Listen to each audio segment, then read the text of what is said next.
Alam ciptaan Allah sungguh amat mempesona. Keindahannya tak bisa kita pungkiri ketika kita melihat danau yang indah dan hutan yang lebat. Ketika kita melihat kesegaran rumput hijau di pagi yang cerah. Belum lagi aneka bunga, tanaman, dan makhluk lainnya yang mempesona mata.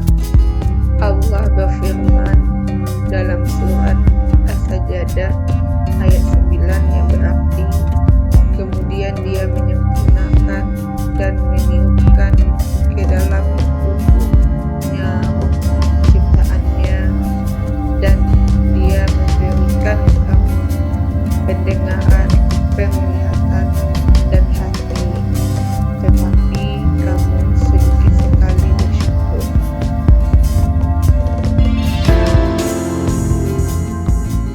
Mata, tanpa mata kita tidak akan bisa melihat benda-benda dan keindahan dunia ini. Tanpa mata kita tidak akan dapat melihat keadaan di sekitar kita. Dan tanpa mata aktivitas kita mungkin akan terganggu. Mata adalah karunia besar dari Allah yang sangat luar biasa.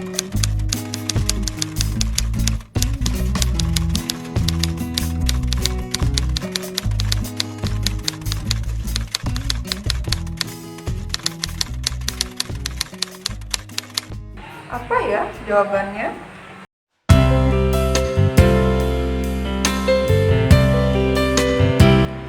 Hai, Assalamualaikum warahmatullahi wabarakatuh. Ketemu lagi dengan Daniela Rini Amelia. Hari ini kita akan membahas jawaban dari pertanyaan yang tadi, yaitu tentang mata kita sebagai anak kecil. Namun sebelum itu, subscribe dulu ya.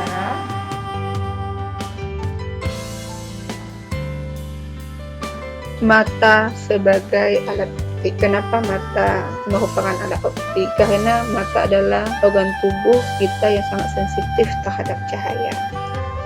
Sekarang kita lanjut bagaimana mata kita bisa melihat benda dengan jelas.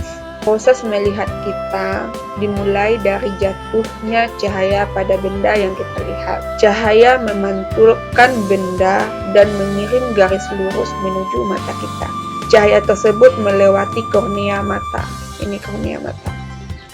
Kornea adalah bagian bening pelindung yang menutupi di bagian luar mata. Pembiasan pertama kali terjadi pada bagian ini.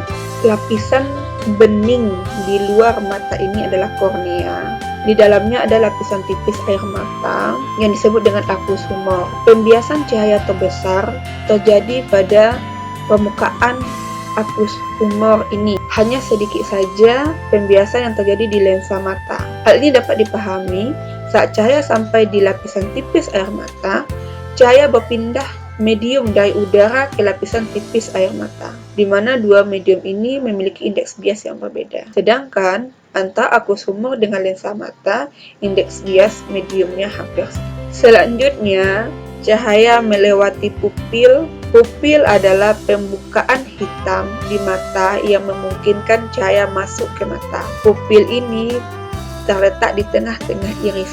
Ini adalah tampak depan iris kita. Iris ini biasanya beragam warnanya. Iris ini berperan mengatur intensitas atau banyak sedikitnya cahaya yang masuk ke bola mata. Jika mata diterpa cahaya yang sangat terang, maka secara otomatis iris akan menyempit sehingga bukaan pupil mata mengecil.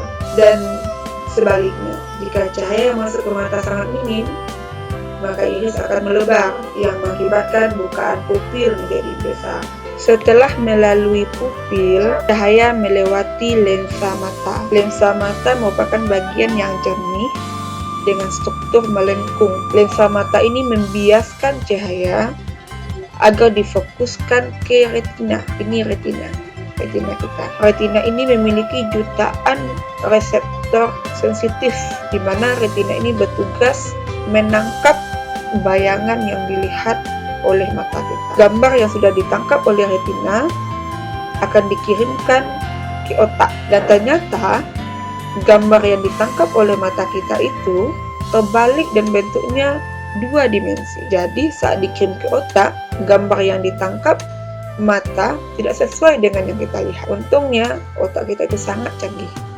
Ia bisa mengubah gambar 2 dimensi terbalik menjadi 3 dimensi tidak terbalik. Bakat otak, apa yang kita lihat pun sesuai dengan aslinya. Mirip seperti lensa pada kamera, ternyata lensa mata juga harus menyesuaikan fokusnya dengan jarak benda yang dilihat, supaya bayangan benda tetap jatuh tepat di retina. Mata berfokus pada benda dengan cara memvariasikan bentuk lensa mata melalui proses yang luar biasa yang disebut dengan akomodasi. Ya, jadi selanjutnya kita akan bahas tentang akomodasi mata. Komponen yang terpenting dari akomodasi ini adalah otot mata yang biasa disebut otot siliaris. Ketika mata difokuskan ke benda yang jauh, tak berhingga, otot mata akan mengkerut sehingga lensa mata menjadi lebih pipih dan jarak fokus lensa mata menjadi bertambah panjang. Pada keadaan ini, mata dikatakan tak berakomodasi. Bayangan yang dihasilkan tetap jatuh tepat di retina. Dan ketika mata melihat benda yang dekat, otot mata akan memanjang, sehingga lensa mata akan menebal dan jarak fokus lensa mata menjadi berkurang. Pada keadaan ini, mata dikatakan berakomodasi, dan bayangan benda tadi tetap tepat jatuh di retina. Proses ini terjadi sangat cepat, sehingga kita sendiri tidak merasakan prosesnya. Daya akomodasi inilah yang menyebabkan kita bisa melihat benda dekat dan benda jauh tak berhingga dengan sangat jelas, dan penyesuaian yang terjadi hanya dalam sepersekian detik. Jika kita melihat benda yang terus-menerus didekatkan ke mata kita, lama-kelamaan akan terlihat buram. Jarak paling dekat di mana mata kita bisa melihat benda dengan jelas disebut dengan titik dekat mata atau puntum proximum, disingkat dengan PP. Titik dekat mata ini rata-rata untuk mata normal adalah 25 cm. Dan di sini juga ada PR. Apa itu PR? PR adalah puntum remutum, yaitu titik terjauh di mana suatu benda masih bisa terlihat jelas oleh mata kita. Mata normal akan bisa melihat benda pada jarak yang sangat jauh, yaitu di titik tak berhingga. Nah, untuk mata normal, jangkauan penglihatannya adalah dari titik dekat mata 25 cm sampai titik jauh mata tak berhingga. Jika jangkauan penglihatan seseorang tidak di antara 25 cm dan tak berhingga, maka dapat dikatakan bahwa seseorang tersebut mengalami cacat mata. Hal ini disebabkan oleh daya akomodasi mata melemah. Akibatnya, lensa mata tidak elastis lagi untuk memipih dan menebal saat melihat benda jauh dan dekat, sehingga bayangan benda tidak tepat jatuh di retina. Akibatnya, penglihatan akan buram. Yuk kita simak beberapa cacat mata dan cara mengatasi. Kita masuk ke cacat mata yang pertama, yaitu rabun jauh atau miopi. Jika titik jauh mata normal adalah tak berhingga, maka titik jauh mata rabun jauh memiliki titik yang lebih pendek, yaitu pada jarak tertentu, dan titik dekat mata rabun jauh lebih kecil dari 25 cm. Penderita rabun jauh tidak dapat melihat benda jauh dengan jelas. Hal ini disebabkan karena bayangan benda jauh tersebut jatuh di depan retina. Supaya penderita ini dapat melihat benda jauh dengan jelas, maka dibantu dengan kacamata cekung atau lensa negatif, sehingga bayangan yang tadinya jatuh di depan retina dengan bantuan lensa cekung, bayangannya tepat jatuh kembali di retina. Cara kerja kacamata ini adalah benda yang berada jauh tak berhingga. Dengan bantuan kacamata ini, bayangan benda tersebut jatuh di titik jauh penderita atau di titik puntum remutumnya. bayangan inilah yang dilihat oleh mata si penderita, sehingga bayangan ini nanti diteruskan oleh lensa matanya dan tepat jatuh di retina. Sehingga sifat kacamata ini hanya membantu melihat lebih jelas, bukan mengobati. Nah, bagaimana formula yang dipakai untuk rabun jauh ini? Berapa kekuatan lensa yang digunakan untuk penderita rabun jauh? Maka untuk menganalisanya kita memakai konsep pembiasan sederhana, di mana C per F sama dengan C per S ditambah C per S aksen. F itu adalah titik fokus kacamata, S itu adalah jarak benda ke kacamata, S aksen itu adalah jarak bayangan ke kacamata. Di sini kita memisalkan tadi penderita rabun jauh ini ingin melihat benda yang berada di tak berhingga. Jadi S-nya adalah tak berhingga. Dengan bantuan kacamata ini, bayangan dari benda di titik tak berhingga tadi harus jatuh di titik jauh penderita ini, sehingga S aksennya adalah PR untuk memutumnya titik jauh penderita. Di sini kenapa PR-nya negatif?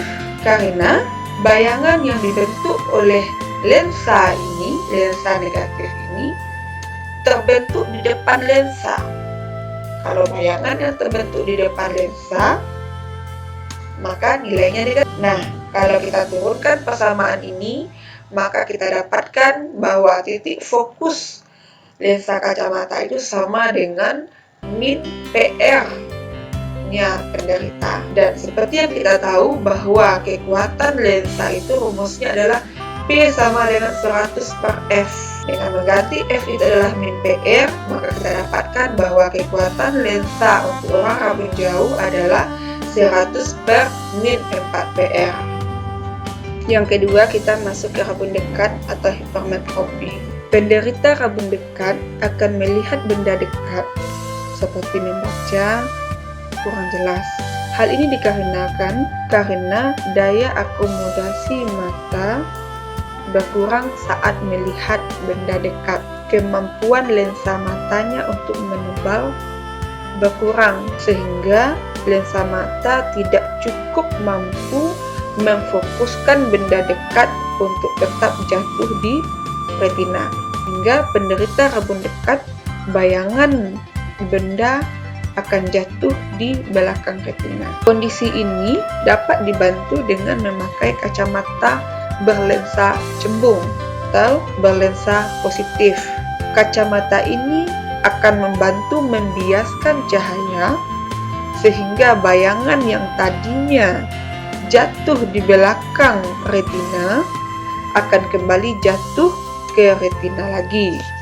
Sama halnya dengan rabun jauh, kacamata ini berfungsi membentuk bayangan dari benda dekat pada jarak baca normal jatuh di titik dekat penderita, dan bayangan inilah yang akan dilihat, yang akan diteruskan ke mata dan dibiaskan oleh lensa mata dan difokuskan sehingga tepat jatuh di retina. Sehingga dapat disimpulkan bahwa kacamata hanya membantu melihat lebih jelas, bukan untuk mengobati. Nah, bagaimana untuk menentukan besarnya kekuatan lensa yang digunakan oleh penderita rabun dekat? Kita bisa menganalisanya dengan menggunakan formula pembiasan sederhana, di mana C per F sama dengan C per S ditambah C per S aksen, di mana S-nya adalah penderita ingin melihat benda pada jarak baca normal, sehingga jarak bendanya adalah SN, dan bayangannya nanti harus jatuh di titik dekat si penderita, yaitu PP. Kenapa dia negatif? Karena bayangan yang terbentuk di depan lensa. Nah, Seperti yang kita tahu bahwa P itu adalah 1/F, sehingga bisa kita ganti P itu sama dengan 1/Sn ditambah 1/min pp.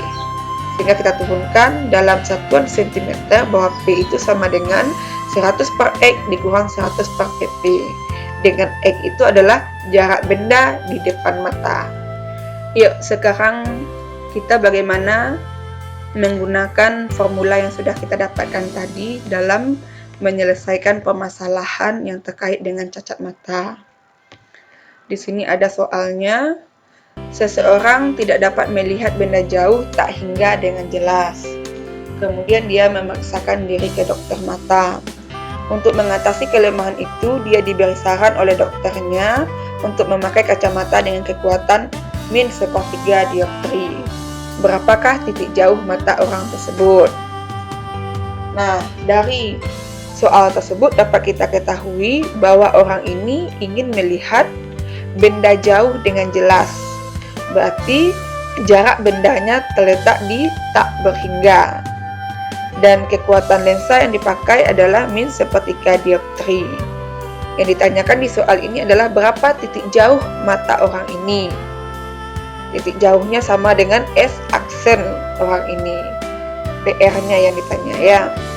Nah, seperti yang kita jelaskan di awal tadi, bahwa P itu adalah 100/min PR. Kita masukkan P-nya adalah -1/3 sama dengan -100/PR. Dengan mengali silang, maka kita dapatkan PR-nya adalah 300 cm. Jadi, titik jauh mata orang ini adalah 300 cm. Soal kedua, Mikaela tidak dapat membaca pada jarak normal 25 cm. Saat melihat benda, dia bisa melihat dengan jelas jika jaraknya 1 meter dan selebihnya. Tentukan daya kacamata yang dibutuhkan agar dapat melihat pada jarak baca normal, dan tentukan pula jarak fokus lensanya. Di soal ini dikatakan dia tidak bisa membaca pada jarak baca normal. Berarti soal ini mengindikasikan bahwa dia adalah rabun dekat. Nah, dari soal ini data yang dapat kita ketahui adalah dia ingin membaca pada jarak baca normal. Berarti S-nya adalah 25 cm dan titik dekat orang ini adalah 1 meter atau 100 cm. Yang ditanyakan di soal berapa kekuatan lensa dan fokusnya. Mikaela ini rabun dekat, rumusnya adalah P sama dengan 100/X dikurang 100/pp. Kita masukkan data yang ada. X ini sama dengan letak benda dari mata ya, itu sama dengan S. Jadi 125 tadi berarti 100/5 dikurang 100/100 sama dengan 100/54 dikurang 1, sehingga dapatlah kekuatan lensanya 3 dioptri. Nah, hubungan fokus dengan kekuatan lensa adalah F sama dengan 100/P. P-nya udah dapat 3 dioptri, berarti F sama dengan 100/3. Jadi kita dapat F sama dengan 33,33 cm. Ya, itulah video kita kali ini.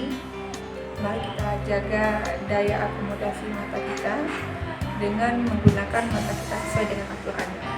Seperti membaca tidak sambil tidur, atau memakai gadget tidak terlalu lama, atau dalam keadaan ruangan yang gelap. Terima kasih sudah menonton video ini. Sampai jumpa pada video berikutnya. Assalamualaikum warahmatullahi wabarakatuh.